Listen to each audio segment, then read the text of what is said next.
Okay. It works out. I mean, 7 times every 19 years. I mean, this is the third time for those people who have been following. This is the third time that I'm giving a shir on this topic here. It works out. So, Bezrat Hashem, we should be able to do it. Do the full cycle. Well, I'm sorry. Okay, but there'll be a full cycle then too.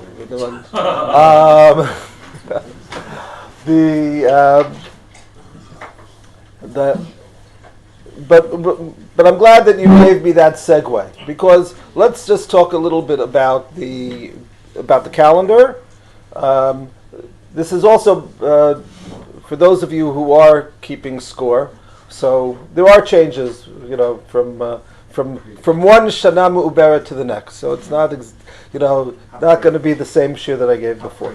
But so 7 times out of 19 years, that's like that's a little strange. Right? What's going on? What's the background?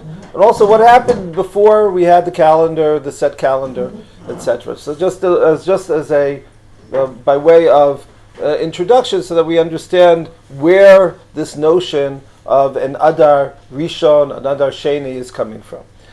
The truth is we have 2 calendars.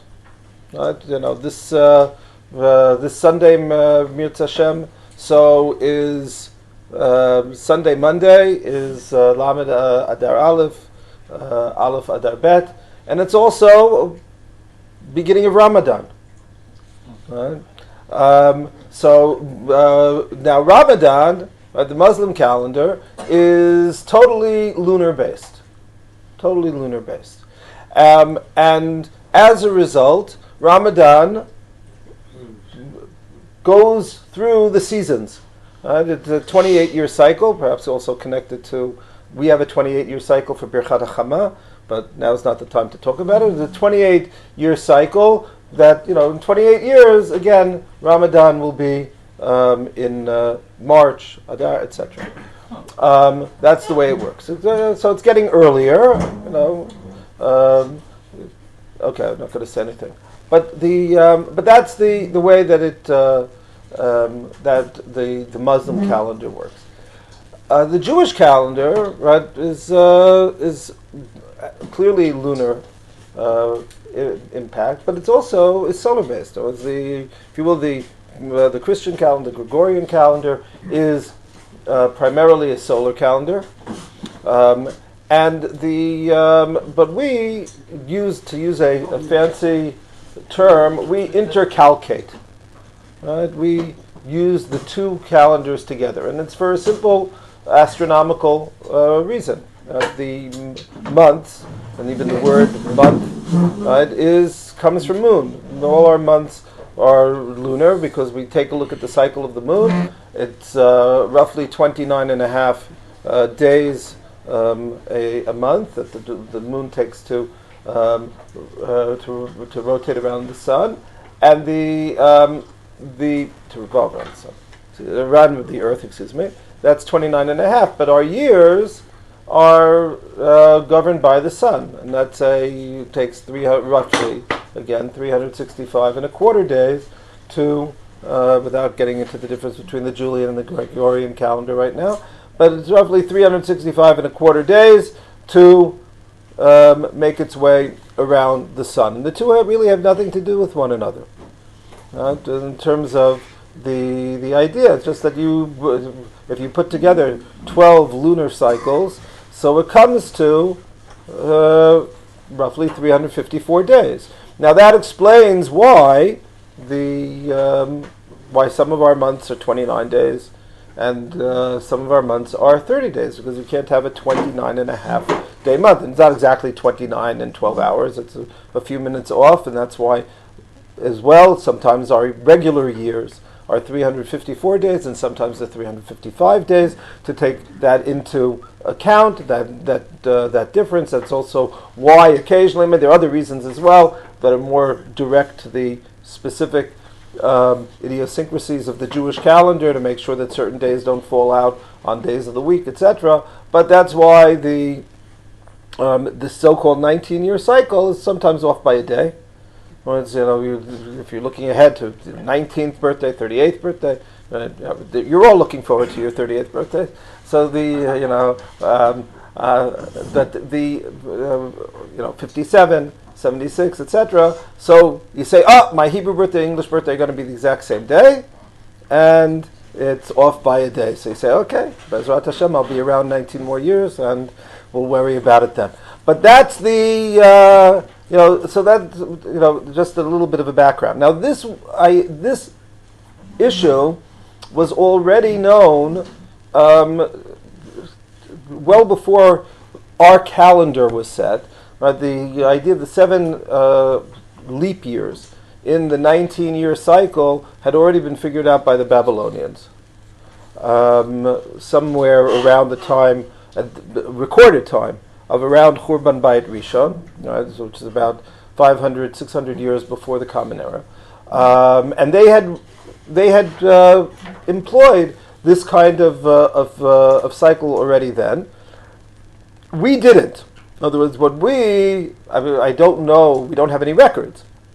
I don't know whether it was worked out exactly 7 times every 19 years, or perhaps it was sometimes 8 out of 20, or whatever it was. It was because until the calendar was set, the decision to make a leap year, the same way that the decision when to have Kiddush HaChodesh, to decide that it's the beginning of the month, so by the same token, the decision as to whether there would be a Shana Mu'uberet or not was given over to the Sanhedrin.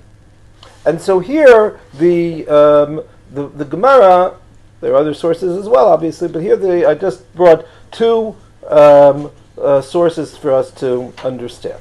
The Gemara says the following. Number 1, here the Gemara in Sanhedrin, right? As you can see, I've taken, this is where the Gemara deals with it in the end of the first parak of Sanhedrin. The Mishnah there talks about how you need a Beit Din in order to make a leap year. So the Gemara brings the following Braita: Al Shlosha Dvarim Ma'avirin et Hashana. So the Gemara says there are 3 reasons why the Beit Din would decide to make a Shana Me'uberet: Al Ha'aviv, Al Perot Ha'ilan, V'al HaTkufa. So these are the 3 ideas: the spring, the fruit, and the seasons.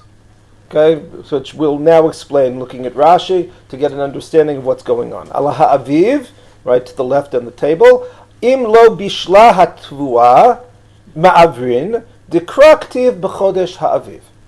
So if you go out in the fields and you make a decision, taking a look at how the grain is ripening, and if the grain has not yet reached the point that you are interested in having reached, it's basically as you probably are aware, there are different types of wheat. There's in general, this might be a topic for a different shiur and something else entirely, but there is winter wheat and spring wheat. Right? You've heard of those terms. What does that mean? What is the difference between winter wheat and spring wheat? It refers to when they are sown, when they're planted. Now, do you plant it during the winter or do you plant it in the spring? So in climates like Eretz Yisrael, all the wheat is winter wheat. It's planted in January, and it grows and it's harvested in the spring, in April, May. In colder climates, so then you have spring wheat. Then you have to wait till the spring to be able to plant. If you were to go to places that even now are still have frost on the ground, you can't plant yet. So you have to wait until April, when, let's say, in the northern United States, so it's basically the temperatures in April are about the same as the temperatures around here in January, and then that's when you can plant, and then the grain is harvested in the summer. Okay, so that's the basic idea. So the wheat was planted in January, using our terms, Tevet, and so Beit Din goes out, and they feel that it hasn't germinated. It hasn't, or it's germinated, but it hasn't grown enough to be able to be ready in time. Basically, it was a very cold winter. So, given that circumstance, that's a reason to add another month. Al Perot Ha'ilan, something similar. Im mitacher bishulam yoter mizman ha'atzeret ma'avirin. What's here, each of this is also connected to things that were going on in the Beit HaMikdash. The first grain is brought as a Korban HaOmer Pesach time. The Bikurim season for fruits begin Shavuot time. So again, if you take a look and you see, because of whatever factors were involved, all very subjective, right? Every year is going to be different and somewhat unpredictable. Then you see that the trees have flowered a little bit later, and they're only going to be the fruit as a result. You calculate when the fruit is going to be ready. It's only going to be ready in, right now Shavuot is going to be falling out in mid-May or late May, and you say that, that's just going to be too early, so you push it off by a month because of Shavuot. The third reason, alat kufa, is something which is more objective. And that's really the reason for us today, in terms of the cycle, why we have this system and why we know it's going to be 7 times every 19 years. Al tkufa ben al tkufa tammuz shemitakevet v'nimshechet she'ein tkufa tishrei nofelet ad avur hachag ma'avirin. So because of we call it Chag HaAviv, and Sukkot, on the other hand, has to fall out in the fall. It has to fall out after the equinox. Right? So you have the vernal equinox is on March 21st, right? Or give or take again. I'm sorry. The autumnal equinox is in September 21st, right? And in between, right? So we have the solstices, whether it's in June, the summer solstice, or the winter solstice in December. So that is that is totally the solar calendar. That's totally based on that. There's nothing that is going to change in that regard. So Pesach has to fall out after March 21st, and Sukkot has to fall out September 21st. So that's why sometimes you say, well, 1 second, Pesach would have fallen out, let's say March 24th. So why was there Shana Mu'beret? You didn't have to do that. We could have managed. No, because if it had fallen out March 24th, then Sukkot that year would fall out too early. Right? So you have to make sure that those two Chagim are after the equinoxes, their respective equinoxes. So that is, or equini, I don't know. Anyway, that is the objective reason for making a leap year. And as I said, that's the one which is most important for us. However, it's important to notice the two subjective reasons, because that means that during the time of Chazal, or during the time of the Sanhedrin, when they were doing this ad hoc, as it were, so they would know the objective reason. They had the full astronomical knowledge that was necessary for this. That wasn't an issue. But at the same time, they would take the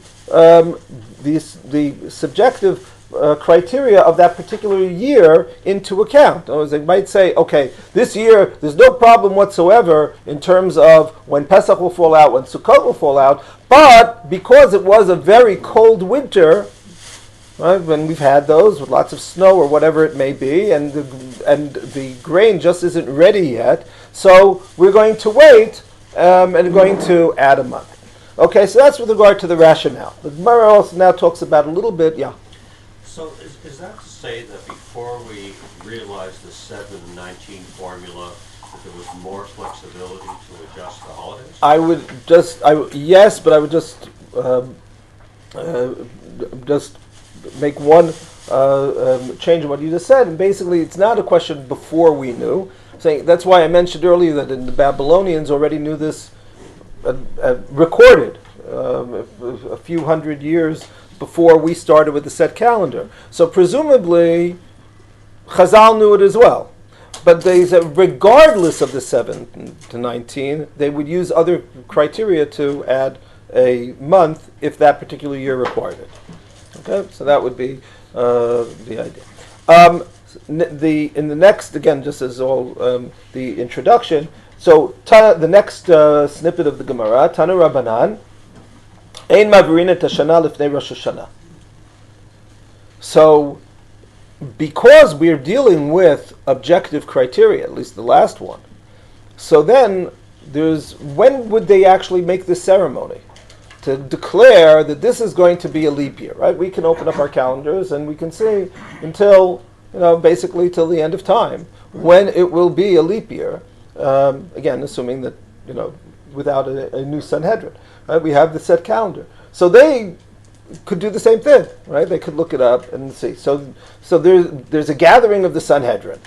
So if somebody says it's the summer, let's now declare that next year is going to be a leap year, and said no, you have to wait till Rosh Hashanah. They would declare it in any given year. The earliest you could do it would be Rosh Hashanah. V'im ivrua ena mu'uberet, and if they were to decide during the summer to add this extra month for the following year, ena mu'uberet. It doesn't work. Aval mipnei atchak maviun oto achar Rosh Hashanah miyad, v'afal pichen ein mavirin ela Adar. So generally speaking, they would wait until the winter. And even we're going to see a situation, even on Adar Aleph, the Gemara talks about a situation, Mishnah talks about a situation, what happens if they decided after Purim to add another month? Well, do you now have to celebrate Purim a second time? Not when to celebrate Purim, but is there going to be a second Purim if they say, they basically, until Rosh Chodesh Nisan, they're able to add the month. And you can understand why, again, based on what we said earlier. If it's objectively, so then you would expect, no, you don't have that. There's no reason why there should be any question. Why drive people crazy? Is there going to be an extra month? When do I have to clean my house for Pesach? When do I not have to clean my house for Pesach, etc.? How much time do I have to get rid of all those mishlach manot that I didn't want in the first place? And all of that, Beit Din would have been sensitive to that. But if it's a question of the subjective side, right? So then it's a question of seeing in real time how ripe is the grain, right? How are the trees faring, and making a decision, and presumably they would have to do it over a relatively wide area. In other words, any of you've just driven down to Modi'in know, right, that not too far from here, right, it's a very different climate zone, right, and things that are only beginning to flower around Yerushalayim are in full flower, or even past full flower, not too far away from here. So they would have to look at the same type of, make a decision based on what's going on in the hill country, based on what's going on in the low country, perhaps also taking into account what's going on in the Bika, right, in the other direction, and making a decision, north, south, etc. So they would take their time. But if they, for whatever the reason, they decided, and presumably mipnei hatchak is because of external reasons. They're under Roman rule. They don't know if the Beit Din is going to be able to get together again, or whatever it is. So then they could do it from Rosh Hashanah on. However, it has to be Adar. Whereas when you think about it, there's no reason. If they've decided already, we're going to have a Shana Mu'uberet. We look at the calendar. We know we have a Shana Mu'uberet. They declare it on in Cheshvan. So why don't they make two Cheshvans? Right? Why do we have this kedusha of Adar Bet, right? But just make Cheshvan Shtein. So I can understand. So Rashi says. So here, let's take a look at why Ein Mavirin Ela Adar. So here there are two reasons that are given by Rashi and Tosfot. The Gemara doesn't explain why. Ein Mosifin. So Rashi on the left side on top. Ava pichein ein mavirin el Adar, ein mosifin chodesh shel shana el Adar, dichtiv shmor et chodesh ha'aviv, chodesh hasamuch la'aviv ava, or yiber, sheyavo aviv bizmano. Or it's the the rationale for it, Rashi says, is that why do we have to do it? Right? Again, why are we going through? Why can't we be Muslims in this regard? It's because of Shmor Chodesh HaAviv. We have to make sure that the month of Pesach is the month of Aviv. Keep it. So therefore, the extra month, Rashi is saying, is right next to Nisan. So it has to be Adar. Yes. But what did the Babylonians did? Did they add months randomly? So I don't know. I have to be honest. I didn't look into it that carefully to see how the Akkadian or the Babylonian system was working.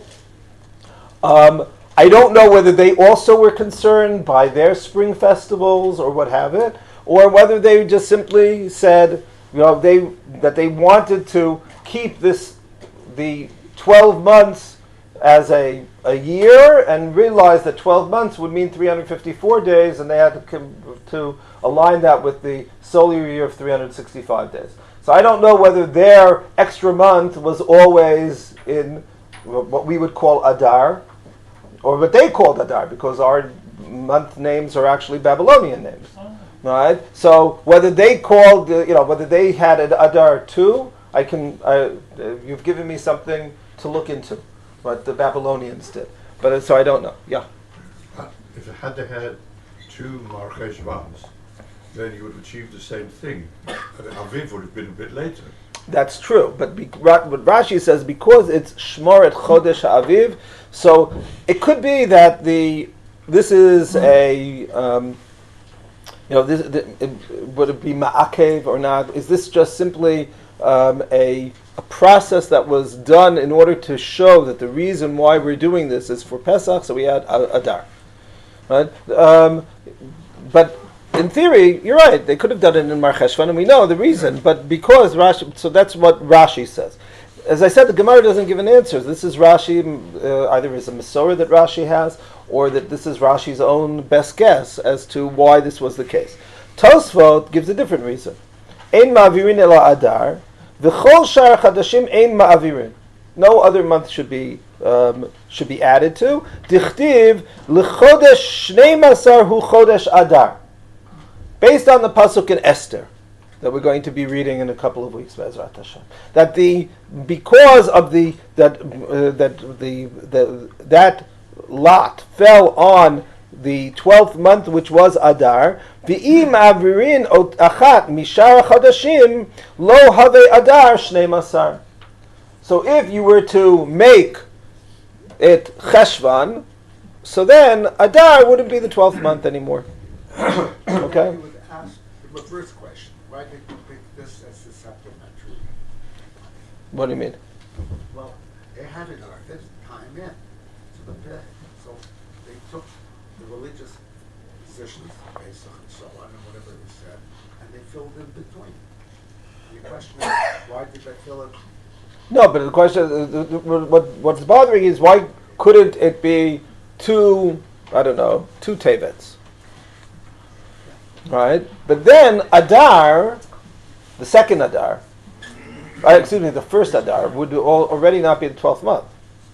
So that is that's the reason why we have this problem. Now, you might be able to, I'm not 100% sure here, the question that I started the title of this year, right? Which is the real Adar? So you say the second Adar. Why? But we only have one Adar every year. The other 12 years, there's only one Adar. So now we've added an extra Adar. So is it, we call it Adar 1 and Adar 2. So could it really be that we would just make up, call it, why don't we call it Shvat 2 and Adar? If that, right? Or is Adar 1, maybe the real Adar, and Adar 2 is an extra month. We have to have a filler. So the filler is the second month, but the real Adar is the first month. Then you'd have according to Tosfot, following the thinking of Tosfot, yes, it has to be the 12th month. And which is the 12th month? Adar. Which is? The first one. The first The Adar. first one, exactly. Right. So if you're looking at Tosfot, right, we're going to see that there are actually halachic differences, right, as well as some quirkier things as well. But little teaser there. But we're going to get to. But so you could say, what do I care? Which is the real Adar? The one Adar is in Adar we wear costumes. So one Adar is wearing a costume of another month. Who cares? Right? But there are going to be reasons for here. But you're right. I think that Tosfot is hinting in this idea that not when I say hinting, that his choice of picking this is basically saying that the real Adar is the first Adar. Then, of course, we have to ask, if that's the case, so why are we keeping Purim in the second Adar? Okay, yeah, that's a good question. All right, we'll get to it. But maybe Rashi, on the other hand, disagrees. And maybe Rashi is saying that the real Adar has to be next to Pesach. And since the real Adar has to be next to Pesach, that's Adar the second Adar. And maybe we have a little bit of a machlok between Rashi and Tosfot here. And just by their explanation for something which the Gemara doesn't say why, right? But they're coming, it's because of their different ways of looking at which is the real one and which one is the Erzatz Adar. Okay, so that is the question that we're going to be following. And Is it a political issue or a religious issue? Both. Okay, so now let's take a look at this. Is the question is actually raised not in the Argamar, the Bavli, but in the Yerushalmi. The Yerushalmi asked the question: Adar Harishon Tosefet Adar Hasheni. Adar question: Adar Hasheni Tosefet. Which is the extra Adar? First one or the second one? Right? There's a line, by the way, which we'll just hint to. I should have put this line in here, but the previous line is, and this was the trigger for the whole discussion here, is that according to the Yerushalmi, right, which is a little bit different than what Tosfot said here, the year of the year of the first Purim was a Shana Me'uberet. Right? Was a Shana Me'uberet, right? You could ask that. Right? The Yerushalmi says it was a Shana Me'uberet. Right? There's a diuk in a pasuk in Esther. Right? And maybe that's how Haman comes to kill the Jews, and we say, no, you got the wrong date. It's a month off. Okay, maybe, I don't know. It's like, but we'll get to it. So the Gemara asks, my b'nei hon, who cares? What difference does it make which is the real Adar? Right? So the Gemara gives a very technical issue which doesn't apply to us.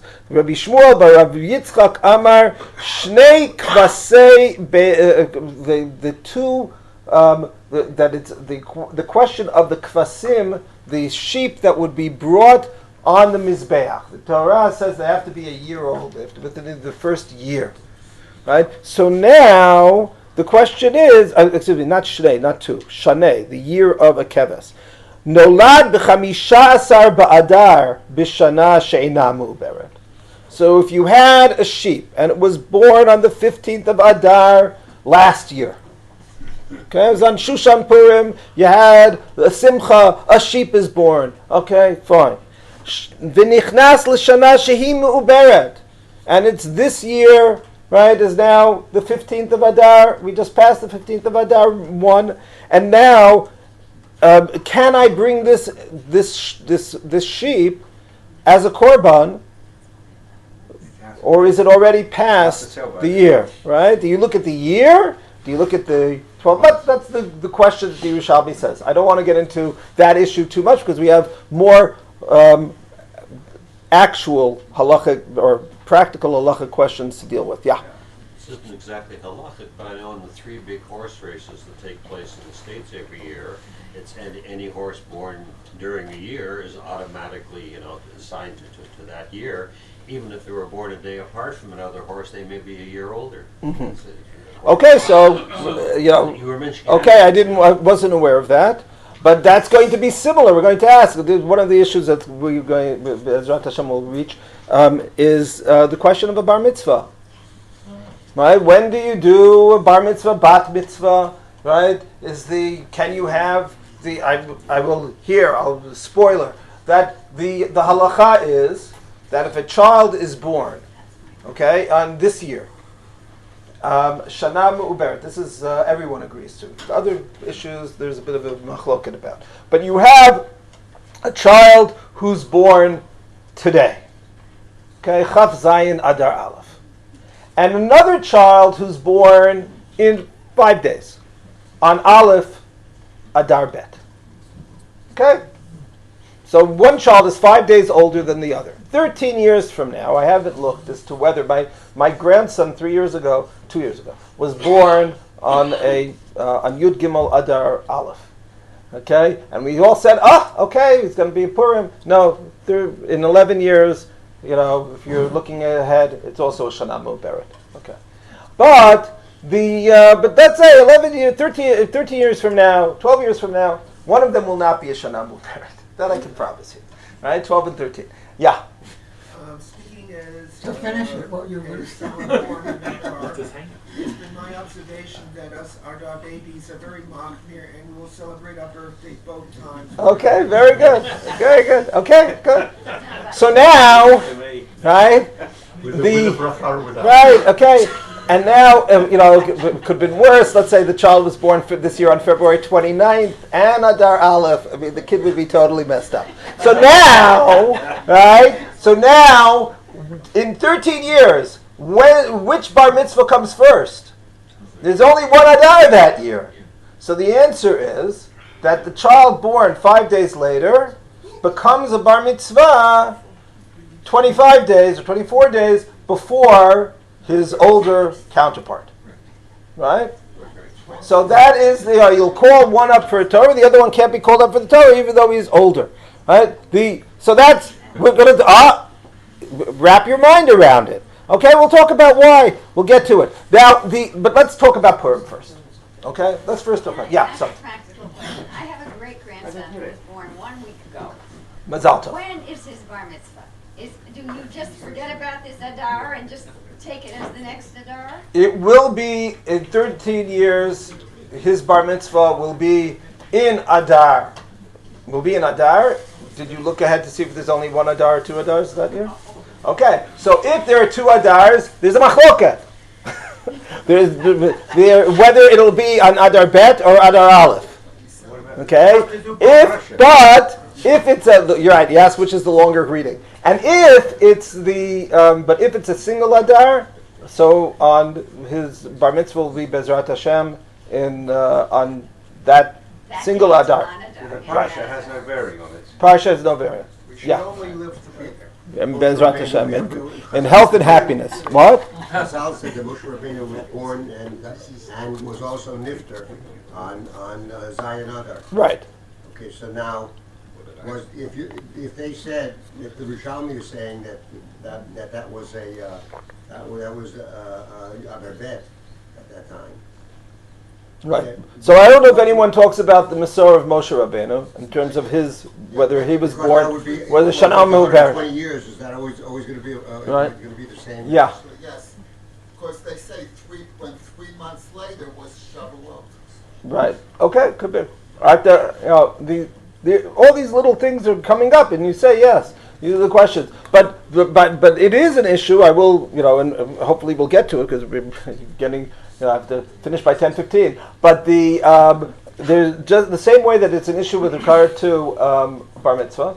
It's also an issue with regard to lo aleinu yortzeit. Right?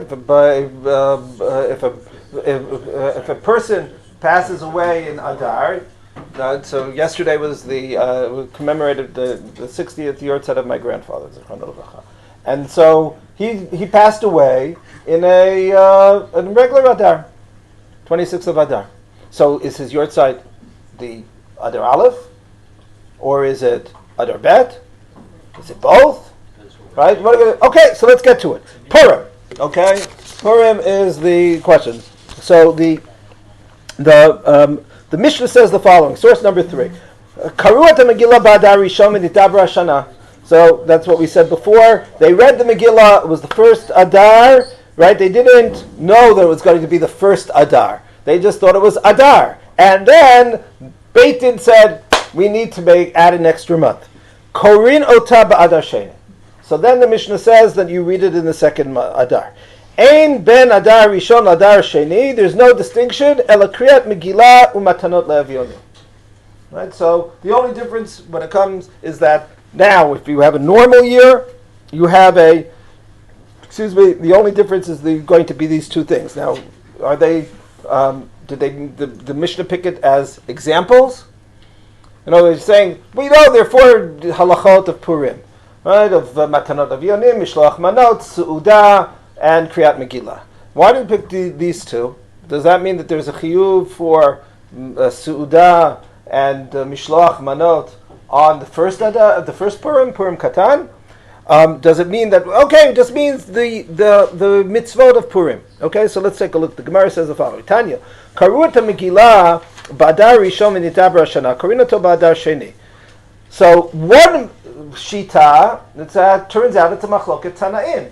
So the Mishnah says that if you read it in the Megillah in the first Adar and then you have an extra month, you read it in the second Adar. Shakol mitzvot shenohagot b'sheni, nohagot b'rishon chutz mimikra Megillah.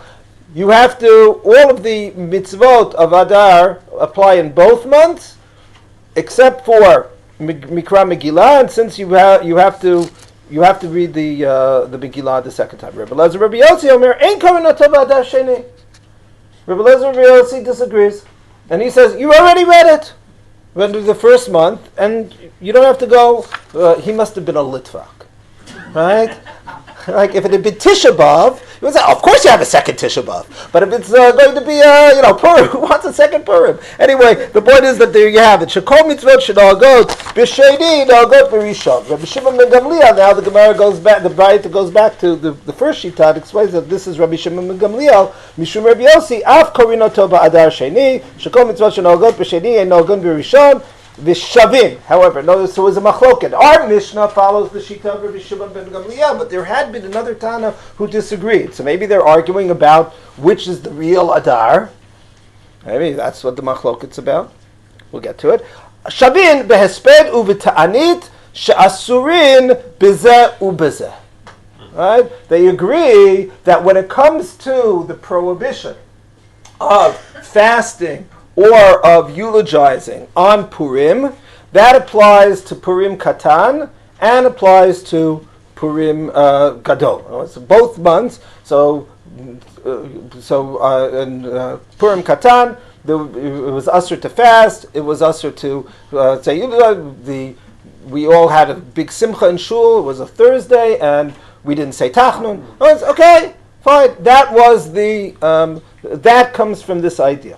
So there's something that happened, but the real Megillah, right, was the real Purim is coming up. Amar Rabbi Yochanan, Vishnei Mikra Chadarshet. So what do they argue about? So Rabbi Yochanan said they argue about the reading of a pasuk. The Chol Shana V'Shana Kimu v'kiblu hayudim aleihem v'al zaram v'kol hanilvim aleihem v'lo ya'avor liot osim et shnei yamim ha'ela kichtavam v'chizmanam b'chol shana v'shana. At the pasuk in the 9th parak of Esther, when we are discussing the actual laws of Purim, so the Megillah tells us that it has to be done the way that it was written in their proper times every year. Rabbi Eliezer, Rabbi Yossi Savar, so the first Shita, Rabbi Eliezer, Rabbi Yossi, says, B'chol shana v'shana, ma kol shana v'shana Adar samuch l'Shvat. Every year Adar comes next to Shvat, so we have two Adars, the Adar which is closest to Shvat. Rabbi Shmuel Savar, B'chol shana v'shana, ma kol shana v'shana Adar samuch l'Nisan. There's for every Shvat there's a Nisan, so it has to be the same year, right? So you have to pick one. So we pick the second one, right? It has to be the one next to Nisan. So now the Gemara says, Bishlama Rabbi Lezer Rabbi Yossi mistaber tama. Actually, Rabbi Lezer Rabbi Yossi makes more sense. Why? De'ein mavirin al mitzvot. You have Purim. You know it's Purim, right? So do the mitzvah now. And what will be in the future. But right now, you had the opportunity to be Mekayim a mitzvah, be Mekayim the mitzvah the way you should. Ela Rabbi Shimon Gamliel my Tama. Rabbi Shimon Gamliel says, what's the reason? Amar Rabbi Tavi Tama de Rabbi Shimon Gamliel misamach geula legeula adif. It's true, we should do the mitzvah as soon as possible, right? Because none of us know what will be tomorrow. But we have a concept of geula and geula. We have the geula that is, and now we don't have the time to get into this, could be it's embellished a great deal in terms of the philosophical connections between Purim and Pesach, etc. But we'll just look at it in its simplest idea. You have a holiday of redemption in Adar. You have a holiday of redemption, or the holiday of redemption in Nisan. So you want to put them as close together as possible, right? So the very nice idea. So nice that we paskin that way, right? So that's why it's Purim shaped. But what does this mean now to our initial question? Does this make Purim the exception? Whereas we're basically saying the real Adar is Adar Rishon. Except, and we could have read, as Rabbi Yossi says, we could have read the Megillah already the first month. But because we have this additional idea, so we pushed off Purim to the second Adar. But really, the real Adar was last month, or this month, that we're in now. Right? That is one possibility. Or the other possibility is that because of Purim, it created a sea shift. Now, at this point, this is now, the first Adar would have been the real Adar. But because of Purim, they decided that the second Adar is the real Adar. You know, you can't have the real Purim in the fake Adar. It doesn't work. So the decision of when to read the Megillah, when to celebrate Purim, will determine for us when is the real Adar. Okay, so that's the two ways of looking at it. So you have... Sorry, question, but if you say Tosefet, if it's something that's added, so isn't the first one the real one because the second one is the one that's added? Right, that's the question. That's exactly the question. Are we adding, but you could say that we've added it. The first one was the one we added. You don't add in front, you add behind. Could be. Okay, good. So fine. So now, I have no problem. You can look at both of them. Okay? Right? So let's get back to it, because we have a lot of Makorot to do and not much time. Right? And nobody's going to give me a shiur sheni. So let's go. So now, So let's look at what Tosfot says. Tosfot says, number 4, Yesh noagin la'asot yemei mishteh b'simcha b'arba'asar v'chamisha shel Adar harishon. Right? So there are those here, he's writing this in 13th century France, he's saying there are those who say, right, let's have Purim both months. What's so terrible? Right? And we don't have to wait to eat after Tani Dester. We don't even have a Tani Dester. We're just going to go straight for the Purim. We'll get sloshed in Adar Rishon, and then we'll do it again a month later. What's so terrible, right? These are the Hasidim of France, okay? So this is the question. What's going on? Okay, so Tosfos of Velo Nehira. No, it doesn't appear. The Hamrina, right, we have to, for every Purim there's a pooper. The Hamrina B'Gemara Hala'inyan Hesped V'Ta'anit Zev V'Zeh Shavin. The only thing that's different, or the only thing that's similar, is the question of whether you can fast or not. Miklad, the simcha u'mishteh leka. As if there was an idea that you should have a Sudah of Purim on Purim Katan, then the Mishnah would have, the Gemara would have said, or the Braita would have said, Shavin, right? The Misamchin bezev v'zeh Shavin.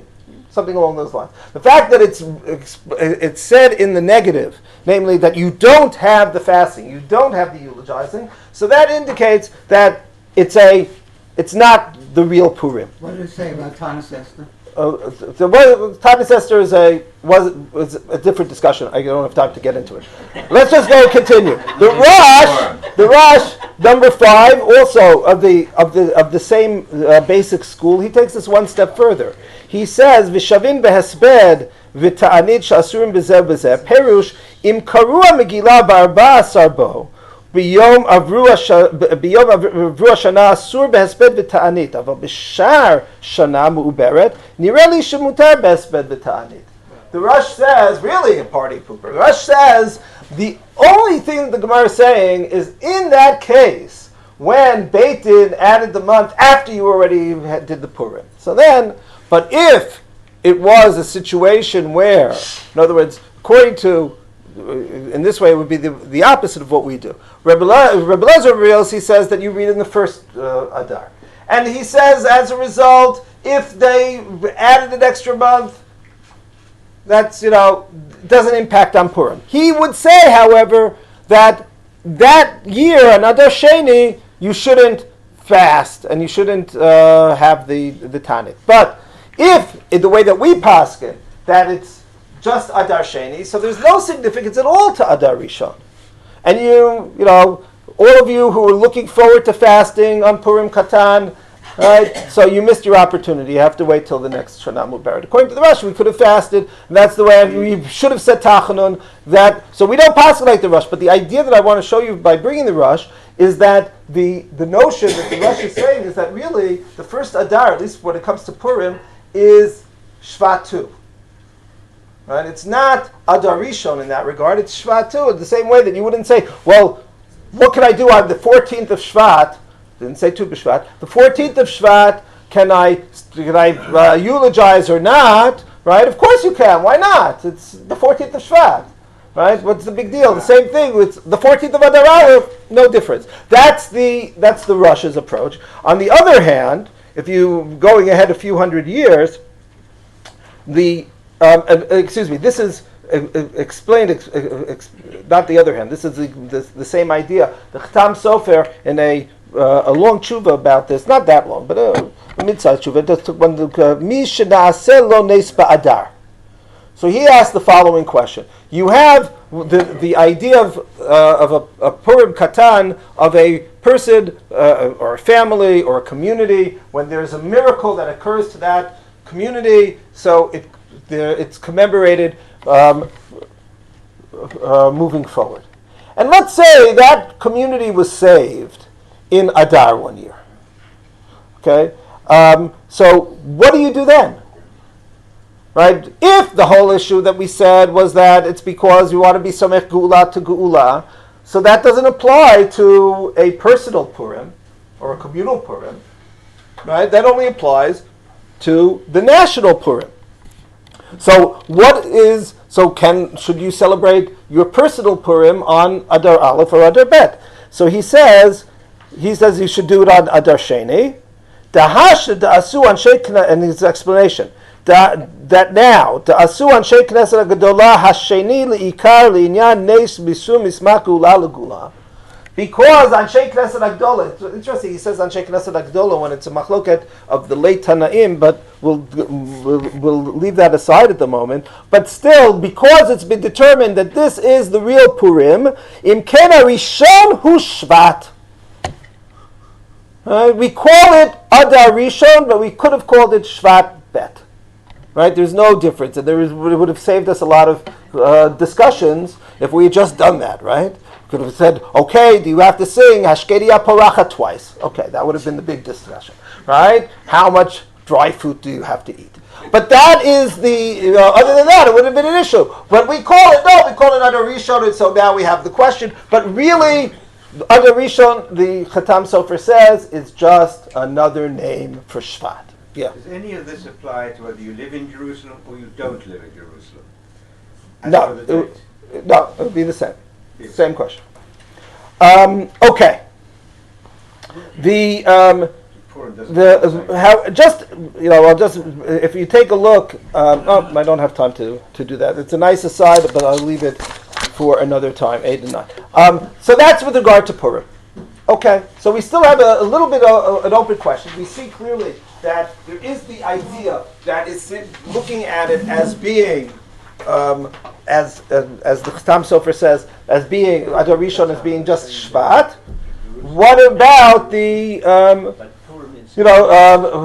the other approach that said that you should have Mishnah B'Simcha, maybe they're saying that the real Adar is Adar Rishon, and it's just because of this idea of Geula to Geula that we move it forward.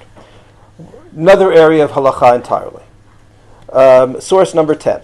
Nidarim and Shtarot. Right, you have legal documents. You have people who take vows. And someone says, Adar. Someone writes Adar in the document. And that year is a leap year. So, which Adar did they mean? Right? What?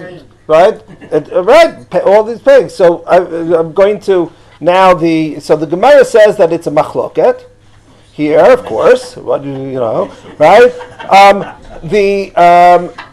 So here the Gemara says here, but the Mishnah, konem yayin she'eni toem l'shana.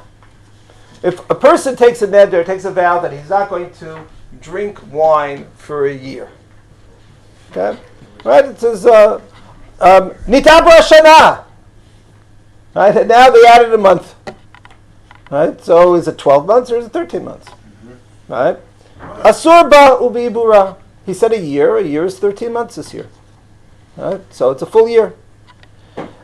Ad Rosh Chodesh Adar. Ad Rosh Adar. If he said, I'm not going to drink until Rosh Chodesh Adar. But I didn't say Rishon Sheni. Maybe he didn't even know. Ad Rosh Adar Harishon. So then, it only goes to the first Adar. Ad Sof Adar, the end of Adar, Ad Sof Adar Rishon. So also, so if you take a look at this, you get the impression, what's the real Adar? First one, right? He said, Gemara says no. Alma stabed the Adar de Kamar Rishono, right? We can prove that. Lema matnitin Rabbi Yehuda. So the Gemara says this works with the shita of Rabbi Yehuda. The Tanya Adar Rishon kotev Adar Rishon, Adar Sheni kotev Adar Stam.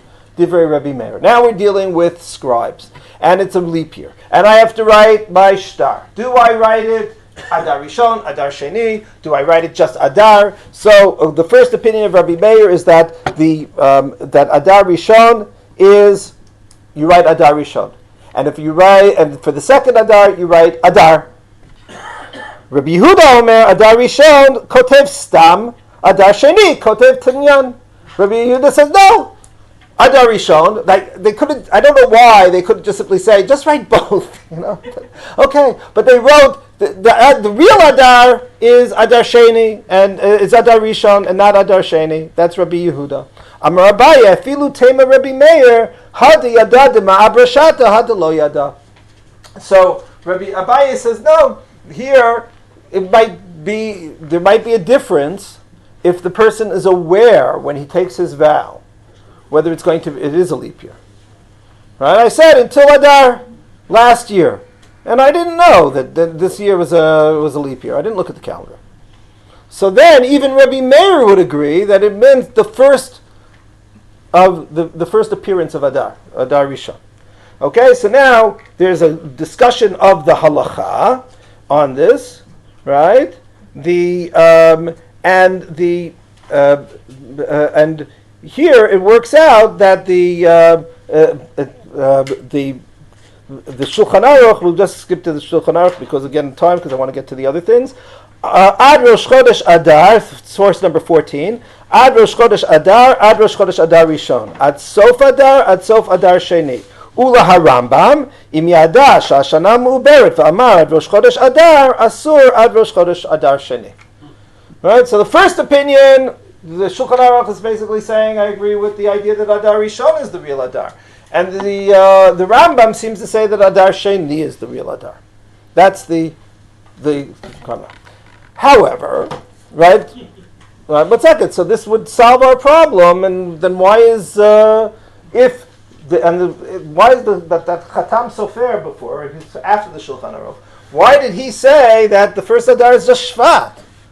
After all, the Shulchan Aruch paskined here that Adar Rishon is the real Adar, and legally. So again, everything has the thumb. What's the idea? Whereas the same way that I said that Purim could be the exception because of Geula to Geula. But really, the first Adar is the real Adar. But it's just that Purim has an exceptional reason to be in the second Adar. The same token, what are we dealing with here? We're talking about vows. We're talking about documents. What do the two of those things have in common?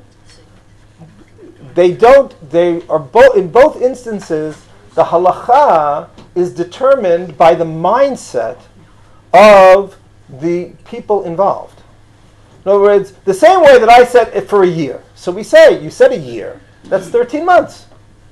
Right? You said, no, I meant 12 months. No, when people say a year, they mean a year. They look at the calendar, they say Tafshin Pei Dalet, Tafshin Pei Hey, and that's it. Right? That's what's meant. When I say Adar, what did I mean? Right? I meant, Non-leap year. right? A non-leap year. I mean, so that means that we say most people, when they say Adar, they mean Adar Rishon. But halachically, which is the real Adar? It could still be Adar Sheni. Right? Because here it's a question of, within the context of vows, within the context of the shtar, then we're talking about what most people, maybe that changes also based on societies. Right? Maybe when you are dealing with in the way that we have, that basically, even in the Jewish state, the Hebrew year is a secondary calendar. Right? Most of us think in terms of the general calendar. Right? But who knows?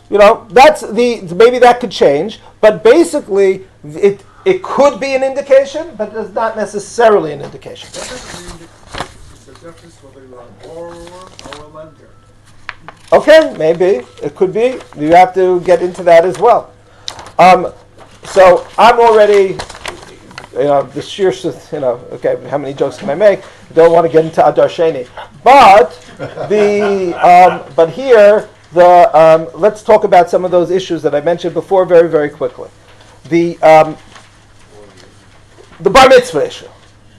Okay? So I told you already what the Shulchan Aruch had said with regard to that, but I didn't tell you what the Ramah said. The Ramah is number 18, the last line. Mi shenolad ba'adar, v'na'asa bar mitzvah b'shnat ha'ibur.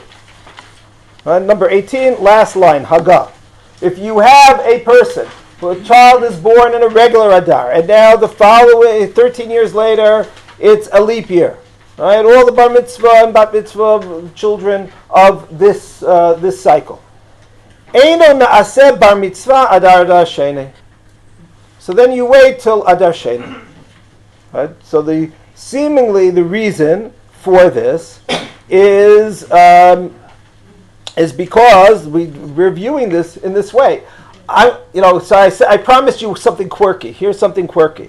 Okay, number 19, a student of the Ramah, the Levush, Rav Mordechai Yefa. So he says, "L'misha nolad ba'adar b'shana pshuta v'shana yud gimel shelo nitabra shana." Right, the case that we just mentioned, bar mitzvah boy, this year. Nitabra lo v'lo nasa bar mitzvah adar sheni. So he follows the psak of his Rabbi, the Ramah. Fine, and it's based on an earlier source. Afal gav she'ein mavirin al mitzvah. So 1 second. We said before, back in Purim time, that there was a good reason not to wait. So you now have a child, right, who is, today I am a man, tomorrow I'm back in 7th grade. Good. So now he's there. So why wait another month? He can be Mekayim all of these mitzvot. Why should you wait? So Tama Achrina Ika, Hacha, Shaharei Keshuhu Naseh Bar Mitzvah Naseh Gam Kein Bar Onesh Bebeitin Shalmata. Now, it's not just fulfilling mitzvot. It's a question also of being someone who is liable. Right? Why should the kid Nebuch have a problem? Okay, fine. Shaharehu nolad, but that's not the quirky line yet. Here's the quirky line. Shaharehu nolad badar pshuta. He was born in a regular Adar. Shehu mazalo mazal dagim. He was Pisces. Va'adar rishon b'shnat ha'ibur ein mazalo mazal dagim ad adar sheni. Right? When the question of the astrological calendar, right? There are only 12 signs in the zodiac. So somebody in Adar, right, doesn't have a sign. But which Adar? Now you can say, and this is which really blows my mind in all of this, is because it's based on the solar calendar, right? It's a question of when the specific constellations are in a specific spot in the sky, right? That has nothing to do with whether we add a month or not. The stars are there or they're not there. But that's not the way that they're looking at it. He's not the only one who talks about it this way. No, it's basically saying, no, because we talk about Purim being Dagim, Mazal Dagim, and we talk about Pesach being Mazal Tleh, and we talk about Elul being Din, and all of these things. So therefore, right, we have to ask, so that means somebody born this year doesn't have a sign. We don't know which one. But which one? He says it does one. Adar Rishon B'shnat ha'ibur ein mazal mazal dagim. She'ein Adar Rishon ela tashlumim. Right? So that it doesn't have that. The this idea, by the way, also within the context of Purim, right? Once we're in the crazy stuff. So the Chizkuni, he lived in France in the 13th century. Wrote a perush on the Torah. Said the following: Barur b'char lanu anashim. Moshe tells Yehoshua, choose men for us to fight Amalek. So who are the people? Shenoldu b'Adar hasheni. They were born in the second Adar. Ve'ein lahem lira mimachashefot. Sharei ein bo mazalu. V'nei Amalek mechashfanim. Right? Why? They are the most capable, he says, because they're the ones who don't have a sign. And if you're an astrologist, so you figure, okay, this guy, he's Pisces, we'll get him. This guy, he's a Capricorn, we'll get him. We'll do whatever we're going to do. This guy has nothing. We're powerless. So you have to pick the people that are, well chosen. But his, by the way, notice what he did, right? I assume that the Levush didn't know this Chizkuni, because the Levush said someone Adar Rishon doesn't have, because that's the month which doesn't count, and the Chizkuni says Adar Sheni is the extra month, right? So anyone born in either Adar has something. I don't know, but it's there. Okay, we didn't get to the question of the total question of the yard sites and the. I will just say, if you take a look at the table at the end, right, at the end of number 24, you'll see I put together different shitot of how to understand it. With regard to yard sites, the minhag of Ashkenazim is generally the first Adar. The Sfardim, though, do the second Adar. The Gra says do both. That's basically it with regard to yard sites. But with regard, as you can see from bar mitzvahs, everybody says it's the second Adar. And we should all have simcha in, Misha Nichnas, Adar Aleph, Adar Sheni, it should only be b'simcha. I'm surprised that nobody darshan or pasuk in